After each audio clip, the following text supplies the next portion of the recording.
नमस्कार दोस्तों, स्वागत है आपका स्टडी फॉर सिविल सर्विसेज में। वीडियो को पूरा देखिए। कोई भी आपका फीडबैक है, कोई सजेशन है, तुरंत वीडियो में कमेंट करके जरूर बताइए। अच्छा लगे तो वीडियो लाइक जरूर कर लीजिए और ऐसे वीडियो लगातार फ्री में पाने के लिए चैनल को तुरंत सब्सक्राइब कर लीजिए और बेल आइकन को जरूर टैप कर लीजिए ताकि आगे भी सारे वीडियो आपको मिलते रहे। यूट्यूब में फॉलो करते हैं तो प्लीज ये वाला फ्री टेलीग्राम चैनल जरूर ज्वाइन कर लीजिएगा। सारे नोटिफिकेशन, सारे अपडेट यहीं पे आते हैं, ध्यान रखिएगा। स्टडी फॉर सिविल सर्विसेज का कोई भी पेड ग्रुप अगर आपको ज्वाइन करना है तो सिर्फ 8564809690608975238055 यही नंबर है हमारे, सिर्फ जहां पे कॉल या व्हाट्सएप कर सकते हैं। इंस्टाग्राम पे हमारा पेज जरूर फॉलो कर लीजिएगा, study for civil dot services है। ट्विटर पे हमको जरूर फॉलो कर लीजिएगा, @study for civils है। सारे क्वेश्चन अटेम्प्ट करिए और स्कोर अपना तुरंत कमेंट करके बताइए। नमस्कार दोस्तों, आप सभी का स्वागत है स्टडी फॉर एग्जाम्स में। दोस्तों, आज से हम लोग UPPSC RO Allahabad high court RO APS के लिए हम लोग सामान्य अध्ययन की एक टॉप 50 सीरीज शुरू कर रहे हैं और जिसका यह पहला वीडियो है। वीडियो शुरू करने से पहले आपको बताना चाहता हूँ, UPSC RO BO Allahabad high court RO सहित हमारे कई पेड ग्रुप चल रहे हैं। अगर आप इन पेड ग्रुप से जुड़ना चाहते हैं तो ये हमारे दिए गए नंबर है, इस पर कॉल या व्हाट्सएप करके जो है जानकारी प्राप्त कर सकते हैं। तो दोस्तों, शुरू करते वीडियो, देखते हैं हम लोग पहला प्रश्न। यहाँ पर 2 स्टेटमेंट दिया गया है, आपको बताना है कौन सा स्टेटमेंट सही है। सर्बिया के नोवाक जोकोविच ने नॉर्वे के कैस्पर रूड को हराकर फ्रेंच ओपन 2023 का पुरुष एकल फाइनल जीता है। नोवाक जोकोविच 23 ग्रैंड स्लैम जीतने वाले पहले व्यक्ति बन गए हैं। केवल एक सही है, केवल 2 सही है, दोनों सही है, या ना तो एक सही ना ही 2 सही है। इसका जो पहला स्टेटमेंट वह सही है कि सर्बिया के खिलाड़ी हैं नोवाक जोकोविच। इन्होंने फाइनल में नॉर्वे के कैस्पर रूड को हराकर फ्रेंच ओपन 2023 का पुरुष एकल खिताब जो है वह जीत लिया है। आप लोग खिलाड़ियों के देश को भी विशेष रूप से ध्यान दीजिएगा। नोवाक जोकोविच सर्बिया के हैं और नॉर्वे के आपके कैस्पर रूड हैं। इसका जो दूसरा स्टेटमेंट है गलत है, क्योंकि नोवाक जोकोविच 23 ग्रैंड स्लैम जीतने वाले पहले व्यक्ति नहीं बने हैं, बल्कि इनसे पहले जो है मार्गरेट कोर्ट के पास 24 ग्रैंड स्लैम जीतने का रिकॉर्ड है। मार्गरेट कोर्ट के पास जो है 24 ग्रैंड स्लैम उन्होंने जीता है। यहाँ पर देखिए ध्यान से, व्यक्ति में औरत और पुरुष दोनों आते हैं। अगर यहाँ पर सिर्फ ये लिखा होता कि नोवाक जोकोविच 23 ग्रैंड स्लैम जीतने वाले पहले पुरुष खिलाड़ी बन गए हैं तो यह स्टेटमेंट आपका सही हो जाता, लेकिन व्यक्ति पूछा गया, यहाँ पे लिखा गया है, इसलिए महिला भी इसमें आ जाएंगी और यही कारण है जो है यह स्टेटमेंट आपका गलत हो जाएगा, क्योंकि मार्गरेट कोर्ट के पास जो है 24 ग्रैंड स्लैम जीतने का रिकॉर्ड है। तो इसका जो ऑप्शन ए है केवल एक आपका सही हो जाएगा। आते हैं अगला प्रश्न लोग। निम्नलिखित में से कौन सा आयु समूह सर्व शिक्षा अभियान के लिए पात्र है? 6 से 12 वर्ष, 4 से 12 वर्ष, 6 से 14 वर्ष, 5 से 15 वर्ष या 5 से 16 वर्ष। संविधान का जो 86वां संविधान संशोधन जो 2002 में हुआ था और इसे संविधान में 21A के अंतर्गत ऐड किया गया है और इसके अंतर्गत सर्व शिक्षा अभियान के लिए जो उम्र सीमा तय की गई वो आपके 6 से 14 वर्ष के बच्चों के लिए जो है राज्य निःशुल्क और अनिवार्य शिक्षा उपलब्ध कराएगा। तो यह जो संशोधन हुआ था वह 86वां संशोधन 2002 में हुआ था और इसे संविधान के 21A के तहत जो है यह संविधान संशोधन हुआ था। तो इसका जो ऑप्शन बी है आपका सही होगा। आईएसएफआर 2021 के अनुसार यहाँ पे 4 राज्य दिए गए हैं। वनों के क्षेत्रफल के हिसाब से इन्हें अवरोही क्रम में व्यवस्थित करना है। ओडिशा, अरुणाचल प्रदेश, छत्तीसगढ़ और मध्य प्रदेश। इसके लिए 4 ऑप्शन दिया गया, आप लोग ऑप्शन पढ़ लीजिए। क्षेत्रफल दृष्टि जो है सबसे अधिक वन का जो एरिया वो आपका सबसे अधिक आपका मध्य प्रदेश में है और मध्य प्रदेश में लगभग 77,000 वर्ग किलोमीटर जो है वन क्षेत्र है। दूसरे स्थान पर आपका अरुणाचल प्रदेश है। अरुणाचल प्रदेश में लगभग 66,000 वर्ग किलोमीटर क्षेत्रफल है वनों का। तीसरे स्थान पर आपको छत्तीसगढ़ है, यहाँ पर लगभग 55,000 और चौथे स्थान पर आपका ओडिशा है, जहाँ पर लगभग 52,000 वर्ग किलोमीटर का क्षेत्रफल है वनों का। तो इस प्रकार जो है सबसे पहले 4, फिर 2, फिर इसके बाद 3 वन। तो इसका जो ऑप्शन आपका 4, 2, 3, 1 4, 2, 3, 1 आपका ऑप्शन सी में दिया है। तो इसका जो ऑप्शन सी है वह सही है। और आईएसएफआर रिपोर्ट जो 2021 जारी की गई थी, इसके अनुसार वन और वृक्षारोपण जो भारत में है वह 8,09,037 वर्ग किलोमीटर जो है क्षेत्रफल है भारत में है और यह पूरे भारत के कुल क्षेत्रफल का लगभग 24.62% है। ये डेटा आप लोग जरूर नोट कर लीजिएगा, आपकी परीक्षा के लिए काफ़ी इंपॉर्टेंट है। उत्तर प्रदेश के यहाँ पर 4 जिले दिए गए हैं, आपको बताना है कौन से जिले जो है राष्ट्रीय राजधानी क्षेत्र अर्थात एनसीआर में जो है सम्मिलित हैं। बुलंदशहर, हापुड़, बागपत और शामली। इसके लिए 4 ऑप्शन दिया गया, आप लोग ऑप्शन पढ़ लीजिए। एनसीआर का जो पूरा क्षेत्रफल है वह 55,083 वर्ग किलोमीटर का है, और इसमें यह आपका हरियाणा है, यह आपका उत्तर प्रदेश है और राजस्थान है। तो यह जो आपके ज़िले हैं ये आपके राज्य हैं, जिनमें यूपी की टोटल 8 ज़िले आते हैं एनसीआर के अंतर्गत। और वह ज़िले कौन कौन से हैं? इनमें आपका मेरठ है, गाजियाबाद है, गौतम बुद्ध नगर है, बुलंदशहर है, हापुड़ है, बागपत है, शामली है और मुजफ्फरपुर। टोटल 8 ज़िले उत्तर प्रदेश के आते हैं। हरियाणा के टोटल 14 ज़िले आते हैं, हरियाणा के टोटल 14 ज़िले आते हैं। राजस्थान के 2 ज़िले आते हैं, इनमें आपका एक अलवर है, दूसरा आपका भरतपुर है। आइए हम इसको जूम करके थोड़ा देख लेते हैं। यह आपका शामली है, यह आपका मुजफ्फरनगर है, तीसरा आपका बागपत है, मेरठ है, यह आपका गौतम बुद्ध नगर है, और ये आपका बुलंदशहर है, और ये आपका हापुड़ है। टोटल जो है 8 ज़िले एनसीआर में आते हैं यूपी के। आते हैं ये तो इस प्रकार जो है सभी जो ज़िले दिए हैं ये आपके एनसीआर में आते हैं। तो इसका जो ऑप्शन डी है वो आपका सही है। आते हैं अगला प्रश्न लोग। कौन सी तरंगे शून्य अर्थात निर्वात में जो है संचरण नहीं कर सकती हैं? प्रकाश, ऊष्मा, ध्वनि या इलेक्ट्रोमैग्नेटिक। तो इसमें जो है ध्वनि के लिए हमेशा माध्यम की जरूरत पड़ती है, तो इसलिए जो है इसका जो ऑप्शन सी है वह सही है। बाकी आपका प्रकाश है, ऊष्मा है और इलेक्ट्रोमैग्नेटिक के लिए जो है सभी जो है निर्वात में संचरण कर सकती हैं, इनके लिए माध्यम की जरूरत नहीं पड़ती है। परंतु जो है ध्वनि के लिए, ध्वनि तरंगों के लिए माध्यम की आवश्यकता पड़ती है। तो इसका जो ऑप्शन सी है वह आपका सही है। हाल ही में किन 2 देशों ने नए अटलांटिक डिक्लेरेशन पर हस्ताक्षर किए हैं? यूएस और यूके, फ्रांस और इटली, यूके और फ्रांस, या अमेरिका और रूस। तो इसका जो सही आंसर है वो ऑप्शन ए, यूएसए और यूके ने जो है हाल ही में अटलांटिक डिक्लेरेशन पर हस्ताक्षर किया है, और यह आर्थिक साझेदारी के लिए हस्ताक्षर किया गया है। और ब्रिटेन के वर्तमान जो पीएम है वह ऋषि सुनक हैं, और इनके जो पार्टी का नाम है वह कंजर्वेटिव पार्टी है, कंजर्वेटिव पार्टी है। वर्तमान में जो है यह ब्रिटेन के पीएम है, और अमेरिका के जो वर्तमान राष्ट्रपति हैं वो आपके जो बाइडेन जी हैं। आते हैं अगला प्रश्न लोग। यहाँ पर 4 खिलाड़ी दिए गए हैं, इनको आपको सुमिलित करना है, वह किस खेल संबंधित हैं? शरत कमल, अमित पंघाल, लक्ष्य सेन, साक्षी कुमारी, कबड्डी, टेबल टेनिस, मुक्केबाजी और बैडमिंटन। इसके लिए 4 ऑप्शन दिया गया, आप लोग ऑप्शन पढ़ लीजिए। शरत कमल को मेजर ध्यानचंद खेल रत्न पुरस्कार दिया गया है 2023 में। मेजर ध्यानचंद खेल रत्न पुरस्कार 2023 में दिया गया है। और बाकी जो 3 खिलाड़ी हैं इन सभी को अर्जुन अवार्ड 2023 में दिया गया है, और टोटल जो है 2023 में 25 लोगों को अर्जुन पुरस्कार प्रदान किया गया है। शरत कमल जो है यह एक टेबल टेनिस प्लेयर है, शरत कमल जो है यह एक टेबल टेनिस प्लेयर है।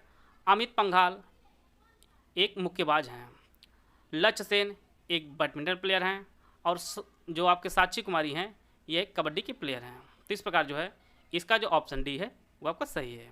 यह अमित पंघाल, लक्ष्य सेन और साक्षी कुमारी इन्हें जो है अर्जुन पुरस्कार 2023 प्रदान किया गया है। और शरत कमल जो एक टेबल टेनिस प्लेयर हैं इन्हें मेजर ध्यानचंद खेल रत्न पुरस्कार 2023 प्रदान किया गया है। तो इसका जो ऑप्शन डी है वो आपका सही है।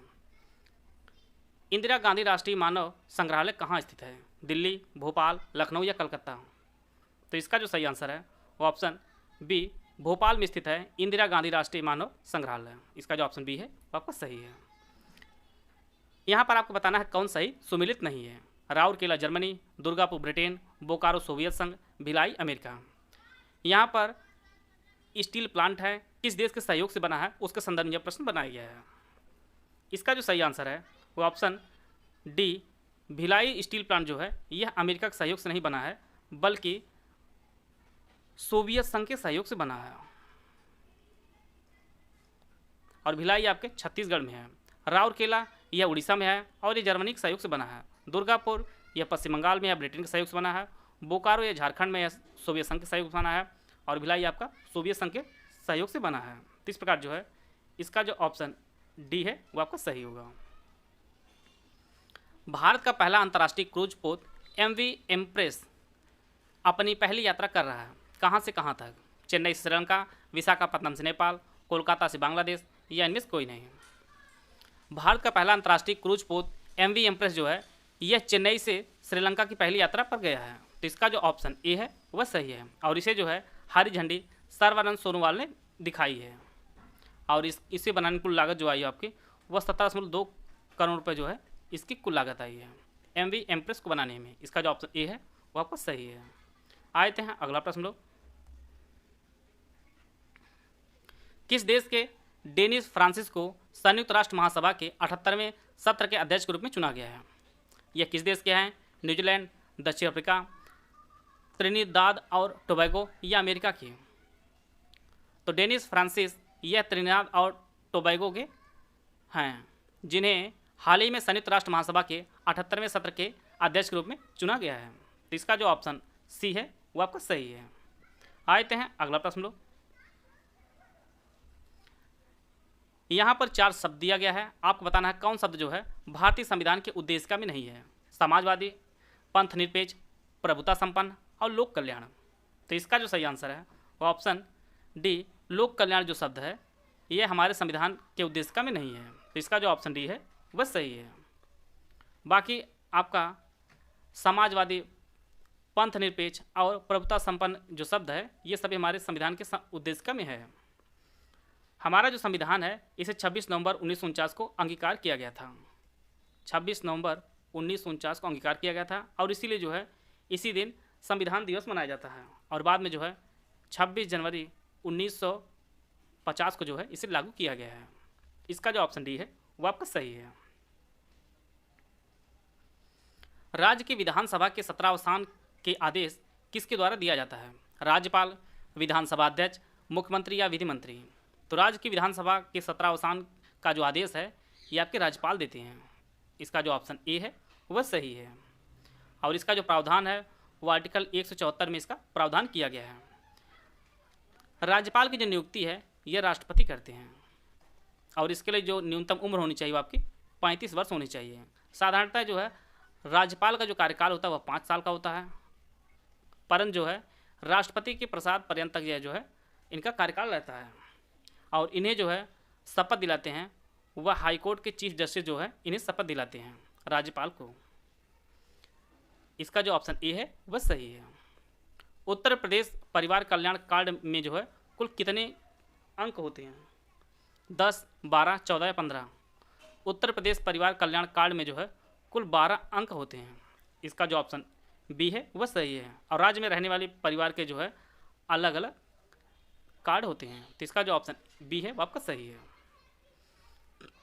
भारत के प्रमुख ऑपरेशन के संदर्भ में आपको बताना है कौन सही सुमिलित नहीं है। ऑपरेशन दोस्त तुर्की में भूकंप प्रभावित क्षेत्र में सहायता के लिए, ऑपरेशन करुणा म्यांमार की सहायता के लिए, ऑपरेशन देवी शक्ति सऊदी से भारतीयों को वापस लाने के लिए, ऑपरेशन कावेरी सूडान से नागरिकों को निकालने के लिए। आपको बताना है कौन सही सुमिलित नहीं है। इसका जो सही आंसर है वो ऑप्शन सी ऑपरेशन देवी शक्ति जो है यह सऊदी से भारतीयों को वापस निकालने नहीं शुरू किया गया था, बल्कि यह जो है अफगानिस्तान के काबुल से जो है भारतीयों को वापस लाने के लिए शुरू किया गया था। तो इसका जो ऑप्शन सी है वह सही है। बाकी ऑपरेशन दोस्त यह तुर्की में शुरू किया गया था, ऑपरेशन करुणा यह म्यांमार की सहायता के लिए और ऑपरेशन कावेरी यह जो है सूडान से भारतीय नागरिकों को निकालने किया गया था भारत द्वारा। तो इसका जो ऑप्शन सी है वह सही है। संविधान की सूची 6 जो है यह किस राज्य में लागू नहीं होती है? असम, मेघालय, त्रिपुरा या मणिपुर? संविधान की जो सूची 6 है यह आदिवासी क्षेत्रों के प्रशासन संदर्भ में है और यह है 4 राज्यों में जिनमें आपका असम है, मेघालय है, मिजोरम है और त्रिपुरा है। इन सभी में जो है लागू होती है, परंतु ये आपके मणिपुर में लागू नहीं होती है। मणिपुर में लागू नहीं होती है। इस प्रकार जो है इसका जो ऑप्शन डी है वो आपका सही है। तमिलनाडु में मानसून के सामान्य महीना कौन सा है? मार्च, अप्रैल, जून, जुलाई, सितंबर, अक्टूबर या नवंबर, दिसंबर? तमिलनाडु में जो मानसून सामान्यतः आता है वह नवंबर दिसंबर में आता है, ठंडी के समय। इसका जो ऑप्शन डी है वह सही है। और वैसे पूरे भारत में लगभग जून में आता है और इसी माह में जो है बारिश होने की संभावना रहती है हर राज्यों में लगभग, और सबसे पहले केरल में आता है। इसका जो ऑप्शन डी है वो आपका सही है। किन महीनों में रबी फसल की बुआई होती है? मार्च अप्रैल, जून जुलाई, अक्टूबर नवंबर या जनवरी फरवरी? रबी की जो फसल की बुआई होती है वह अक्टूबर नवंबर में होती है। इसका जो ऑप्शन सी है वो आपका सही है।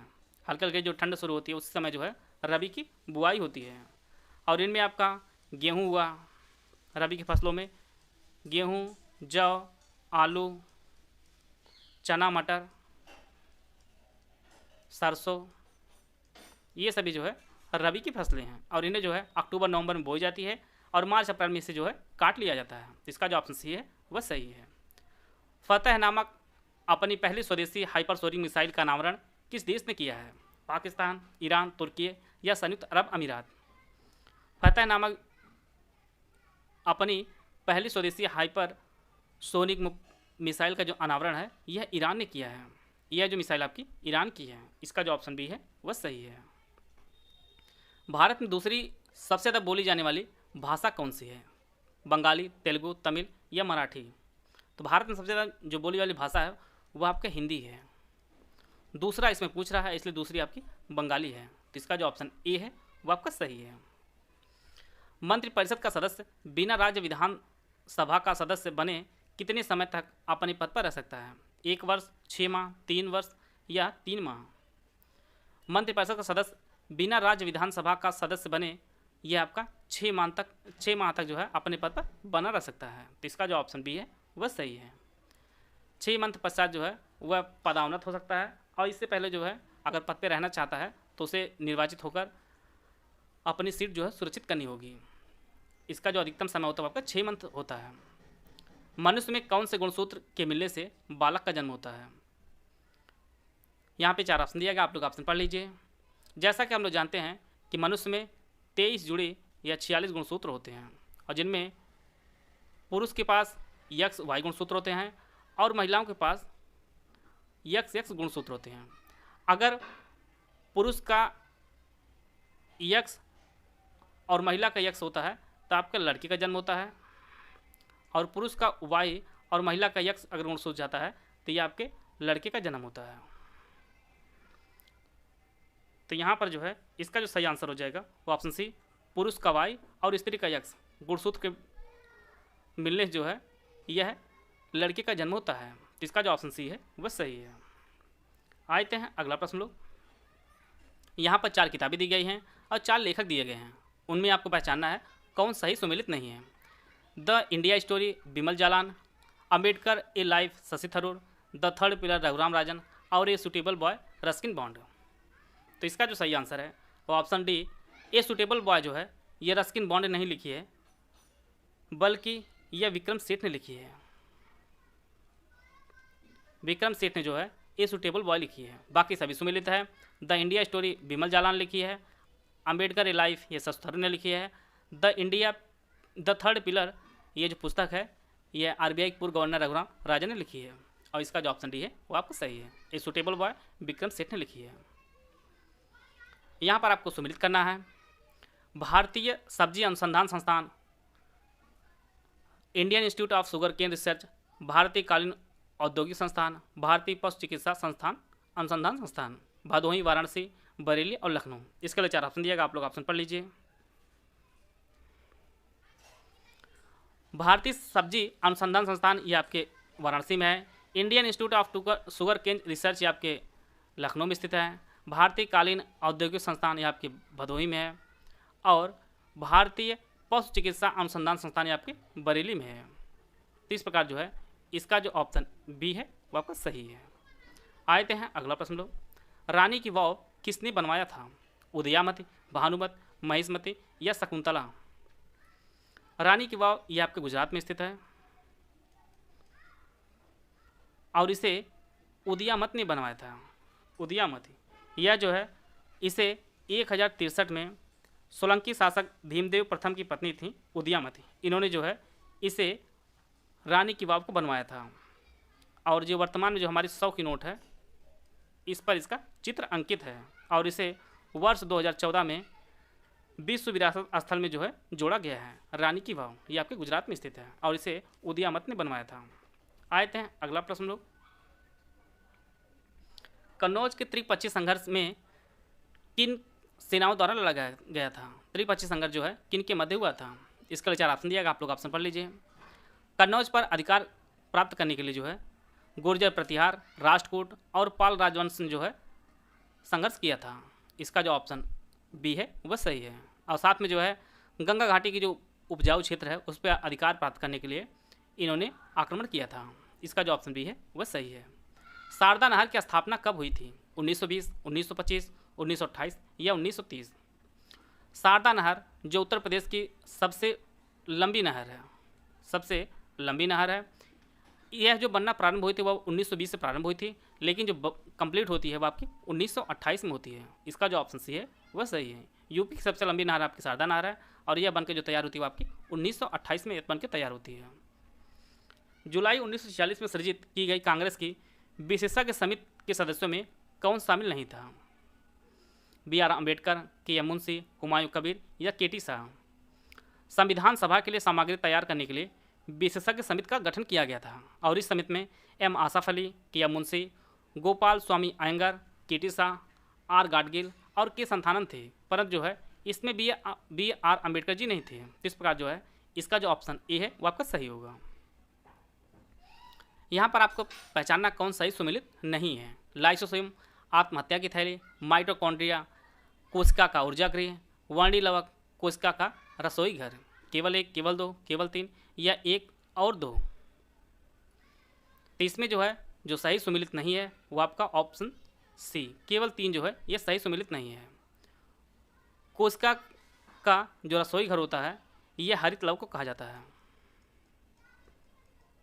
हरित लव को कहा जाता है। बाकी आपका आत्महत्या की जो थैली है यह लाइसोसोम कहा जाता है। कोशिका का ऊर्जा गृह है आपका, ऊर्जा गृह जो आपका माइटोकॉन्ड्रिया कहा जाता है। इस प्रकार जो है इसका जो ऑप्शन सी है वो आपका सही है। नींबू में डाइबैक रोग जो है किस तत्व की कमी से होता है? मैग्नीशियम, कॉपर, पोटेशियम या कैल्शियम? तो यह जो है कॉपर की कमी से नींबू में डाइबैक रोग होता है। इसका जो ऑप्शन बी है वह सही है। बॉम्बे, मद्रास और कलकत्ता में उच्च न्यायालयों की स्थापना कब हुई थी? 1861, 1851, 1871 या 1881? इसका जो सही आंसर है वो ऑप्शन ए 1861 में बॉम्बे, मद्रास और इलाहाबाद में कलकत्ता में उच्च न्यायालयों की स्थापना की गई थी। तो वह जो समय था वो आपका 1861 था। और इसीलिए जो है भारत में जो पहला उच्च न्यायालय स्थापित किया गया था वो आपका कलकत्ता उच्च न्यायालय था। पहला हाई कोर्ट जो आपका इंडिया में था वो आपका कलकत्ता में है और इसकी जो स्थापना है वर्ष 1861 में की गई थी। आते हैं अगला प्रश्न लोग। और वर्तमान में भी जान लीजिए, वर्तमान भारत में कुल 25 हाई कोर्ट हैं। 25 हाई कोर्ट भारत में वर्तमान में स्थित हैं। निम्नलिखित में से कौन सा ऊतक पौधे को सहारा देते हैं और भोजन संग्रहित करते हैं?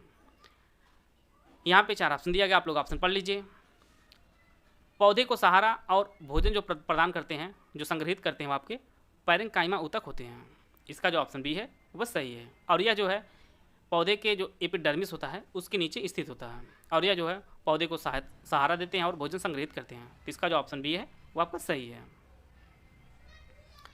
यहाँ पर 3 राज्य दिए गए हैं, आपको बताना है कौन से ऐसे राज्य हैं जो 100% जैविक घोषित हो चुके हैं? सिक्किम, उत्तराखंड, त्रिपुरा? केवल 1, केवल 1 और 2, केवल 1 और 3 या सभी?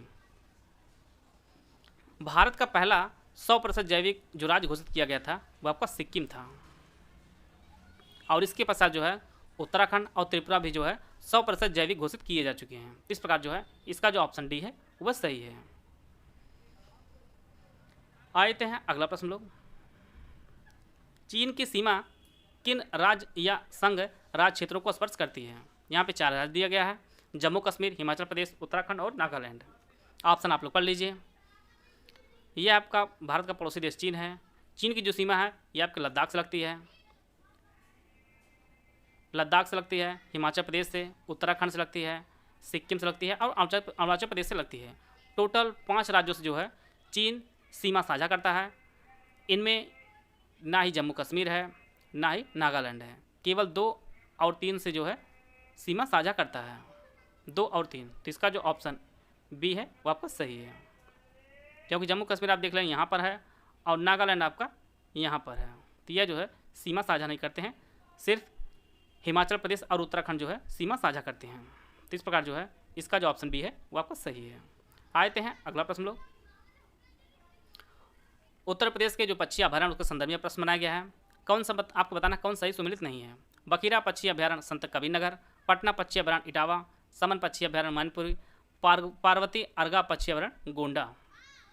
तो इसका जो सही आंसर है वो ऑप्शन बी पटना पक्षी अभयारण्य जो है यह इटावा में नहीं है बल्कि यह एटा में है, एटा में है। बाकी सभी सुमिलित हैं और यह पटना जो पक्षी अभयारण्य है यह उत्तर प्रदेश का सबसे छोटा है, सबसे छोटा पक्षी अभयारण्य है। बाकी सभी सुमिलित हैं। बखीरा पक्षी अभयारण्य आपके संत कबीरनगर में है, समन पक्षी अभयारण्य आपके मैनपुरी में है, पार्वती अर्गा पक्षी अभयारण्य आपके गोंडा में है। तो इसका जो सही आंसर है आपका ऑप्शन बी है। आपको बताना है कौन सार्क का जो है सदस्य नहीं है। यहाँ पे 4 देश दिए गए हैं, चीन, मालदीव, बांग्लादेश और भूटान। सार्क के वर्तमान जो सदस्य हैं वो आपके 8 देश हैं, जिनमें आपका भारत है, पाकिस्तान, बांग्लादेश, नेपाल, भूटान, मालदीव, अफगानिस्तान। और सार्क की जो स्थापना हुई थी वो वर्ष 1985 में सार्क की स्थापना हुई थी और इसका जो मुख्यालय है वो आपके काठमांडू में है, काठमांडू में इसका मुख्यालय है। आइए हम लोग मैप की सहायता समझ लेते हैं।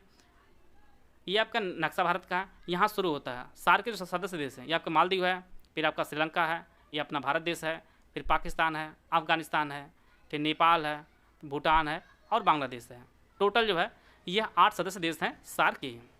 मालदीव, श्रीलंका, भारत, पाकिस्तान, अफगानिस्तान, नेपाल, भूटान और बांग्लादेश। इसमें जो है चीन शामिल नहीं है। तो इसका जो सही आंसर हो जाएगा आपका ऑप्शन ए। आते हैं अगला प्रश्न लोग। यहाँ पर 4 रोग दिया गया है, इसमें आपको बताना है कौन जो है विषाणु जनित रोग नहीं है। चेचक, रेबीज, निमोनिया, पीलिया। निमोनिया जो होता है यह एक बैक्टीरिया से होता है, बैक्टीरिया जनित रोग है। बाकी आपका चेचक, रेबीज और पीलिया जो है ये सब विषाणु जनित रोग हैं। और निमोनिया जो प्रभावित करता है ये हमारे फेफड़े को प्रभावित करता है। अगर प्रश्न पूछता है कि निमोनिया किस अंग को प्रभावित करता है तो आपके फेफड़े को प्रभावित करता है। तो इसका जो ऑप्शन सी है वो आपका सही है।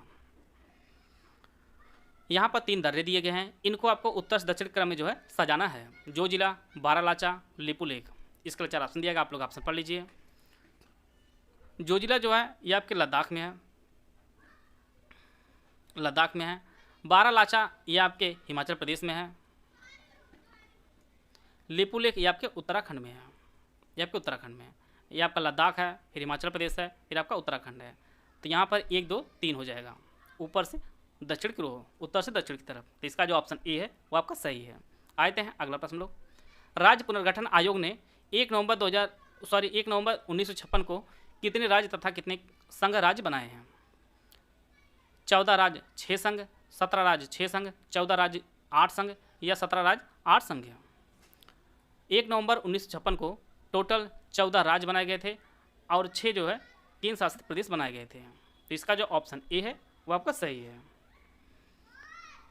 आते हैं अगला प्रश्न लोग। निम्नलिखित में से कौन सा बाल्कन देश नहीं है। स्लोवेनिया, बुल्गारिया, रोमानिया या ऑस्ट्रिया। तो इसका जो सही आंसर है वो ऑप्शन डी ऑस्ट्रिया जो है यह बाल्कन देश नहीं है। बाल्कन देशों में स्लोवेनिया है, बुल्गारिया है, रोमानिया है, ग्रीस है, क्रोएशिया है, सर्बिया है, मोंटेनेग्रो है, बोस्निया है। ये सभी जो है बाल्कन देश हैं। इसमें जो है ऑस्ट्रिया शामिल नहीं है।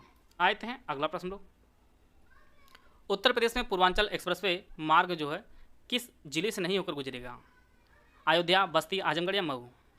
पूर्वांचल एक्सप्रेसवे यह टोटल 9 जिले से होकर गुजरेगा, जिनमें आपका लखनऊ है, बाराबंकी, अमेठी, सुल्तानपुर, अयोध्या, अंबेडकर नगर, आजमगढ़, मऊ और गाजीपुर। टोटल 9 जिलों से होकर गुजरेगा।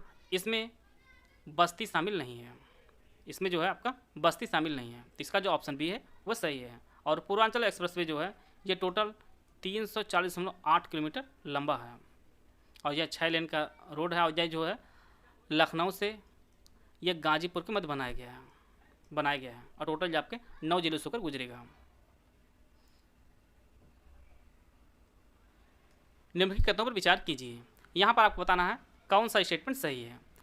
भारतीय खाद्य सुरक्षा और मानक प्राधिकरण, जिसे हम लोग FSSAI के नाम जानते हैं, कि 5वें राष्ट्रीय खाद्य सुरक्षा सूचकांक में केरल ने पहला स्थान हासिल किया है।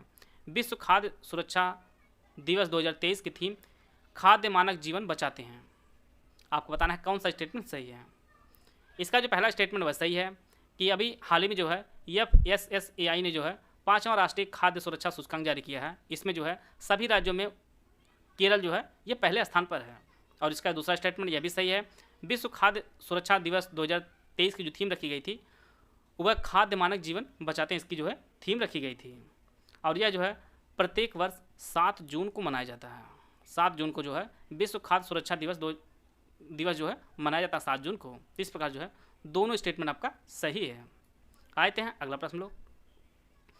किस देश में राष्ट्रपति श्रीमती द्रौपदी मुर्मू ने बाबा और माई स्मारक पर श्रद्धांजलि अर्पित की है? सूरी देश, मॉरिशस, इंडोनेशिया या सर्बिया? अभी हाल ही में जो है भारत की राष्ट्रपति श्रीमती द्रौपदी मुर्मू जो है ये 6 दिवसीय अपनी यात्रा पे गई हैं और यह जो है सर्बिया और सूरीनाम देश गई हैं। सूरीनाम देश गई थी और इन्होंने सूरीनाम में जो है बाबा और माई स्मारक पर जो है श्रद्धांजलि अर्पित की है। और इसके पश्चात जो है सूरीनाम देश ने जो है अपने देश का सर्वोच्च नागरिक सम्मान, जिसे the grand of the chain of yellow star, जो इनका सर्वोच्च नागरिक सम्मान है, उसे इन्होंने राष्ट्रपति द्रौपदी मुर्मू को दिया है। The grand order of the chain of yellow star, ये आपका सूरी देश नाम ने दिया है। तो इसका जो ऑप्शन ए है वह सही है। किस नदी पर बना कखोब्बा बांध हाल ही में टूट गया है? वोल्गा नदी, सीन नदी, निप्रो या डेन्यूब? तो यह जो है दक्षिणी यूक्रेन में है कखोवा बांध और यह निप्रो नदी पर स्थित है। और जैसा कि हम लोग जानते हैं कि यूक्रेन और रूस से जो है काफ़ी दिनों से युद्ध चल रहा है, ये काफ़ी चर्चा में रहा है और यह बांध भी काफ़ी चर्चा में रहा है, आपके परीक्षा के लिए काफ़ी इंपॉर्टेंट है और ये आपके निप्रो नदी पर स्थित है। इसका जो ऑप्शन सी है वो आपका सही है।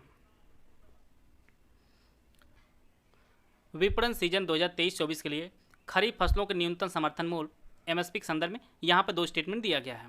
आपको बताना है कौन सा स्टेटमेंट सही है। कैबिनेट ने 2023-24 के लिए धान की MSP 143 रुपये बढ़ाकर 2183 रुपये प्रति कुंतल कर दिया है और बाजरे की जो MSP है वो 150 रुपये बढ़ाकर 2500 रुपये प्रति कुंतल कर दिया है।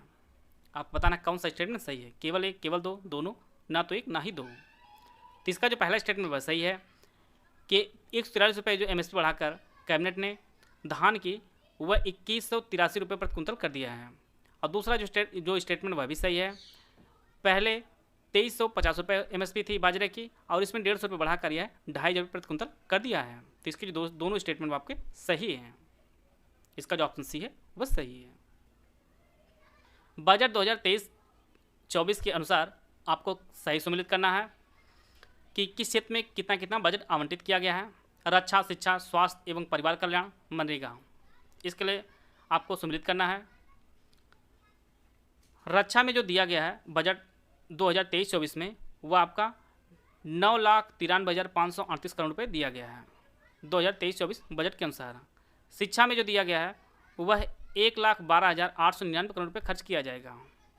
स्वास्थ्य और परिवार कल्याण के लिए जो है 89,155 करोड़ रुपये आवंटित किया गया है और मनरेगा के लिए टोटल जो है 60,000 करोड़ रुपये आवंटित किया गया है। यह जो डेटा है काफ़ी इंपॉर्टेंट है, इसीलिए मैंने एक साथ प्रश्न को बनाया है कि जिससे आप लोग इससे अच्छे से रिवीजन कर सकें। तो इसका जो ऑप्शन बी है वो आपका सही होगा। आते हैं अगला प्रश्न लोग। National institutional ranking framework NIRF ranking 2023 के संदर्भ में यहाँ पर 2 स्टेटमेंट दिया गया है। आपको बताना है कौन सा स्टेटमेंट सही है। भारतीय प्रौद्योगिकी संस्थान मद्रास ने समग्र रैंकिंग में शीर्ष स्थान प्राप्त किया। बेस्ट यूनिवर्सिटी कैटेगरी में IISc बेंगलुरु पहले स्थान पर है। आपको बताना है कौन सही है। केवल एक, केवल दो, दोनों, ना तो एक ना ही दो। इसका जो पहला स्टेटमेंट वह सही है। भारतीय प्रौद्योगिकी संस्थान मद्रास ने समग्र रैंकिंग में शीर्ष स्थान प्राप्त किया है और यह जो रैंकिंग जारी की गई यह इसका 8वां संस्करण जारी किया गया है और इसे जो है शिक्षा मंत्रालय जारी करता है और वर्तमान में जो है धर्मेंद्र प्रधान हमारे शिक्षा मंत्री हैं। बेस्ट यूनिवर्सिटी कैटेगरी में IISc बेंगलुरु जो है ये पहले स्थान पर है। तो इस प्रकार जो है दोनों जो स्टेटमेंट आपका सही है। जो समग्र रैंकिंग जारी की गई इसमें जो है भारतीय प्रौद्योगिकी संस्थान मद्रास पहले पर है, IISc बेंगलुरु ये आपके दूसरे स्थान पर है और IIT बॉम्बे आपका तीसरे स्थान पर है। तो इस प्रकार जो है इसका सी ऑप्शन है आपका सही है। तुंगिया हस्तांतरित कृषि जो है कहाँ की जाती है? म्यांमार, जापान, न्यूजीलैंड या फिलीपींस? तुंगिया जो हस्तांतरित कृषि होती है आपके म्यांमार में होती है। इसका जो ऑप्शन ए है वह सही है। भारत में कुल कितने जीव मंडल आरक्षित संरक्षित क्षेत्र हैं? 10, 12, 18 या 25? तो वर्तमान भारत में कुल 18 जीव मंडल संरक्षित क्षेत्र हैं। तो इसका जो ऑप्शन सी है वह सही है। इनमें आपका नीलगिरी है, नंदा देवी है, नोकरेक, मानस, सुंदरबन, सिमलीपाल ये सभी मिलाकर टोटल जो है 18 जीवमंडल संरक्षित क्षेत्र हैं भारत में। इसका जो ऑप्शन सी है वो आपका सही है। हिंद महासागर में कितने द्वीपीय देश हैं जो भारत के पड़ोसी देश हैं? 2, 3, 4 या 5? ये आपका मैप है। मैप की सहायता से आपको काफ़ी आसानी होगी। ये आपका हिंद महासागर टोटल है और हिंद महासागर में आपका मालदीव है और दूसरा आपका श्रीलंका है। 2 ऐसे द्वीपीय देश हैं जो भारत के पड़ोसी हैं। तो इसका जो ऑप्शन ए है वो आपका सही है। तो इस प्रकार जो है हम लोगों ने टॉप 50 प्रश्न जो है कंप्लीट कर लिए हैं। आशा है आप सभी को बहुत कुछ जानने को मिला होगा। वीडियो अगर आपको अच्छा लगा तो लाइक कर सकते हैं, चैनल सब्सक्राइब कर लीजिए। वीडियो को पूरा देखने धन्यवाद। जय हिंद, जय भारत।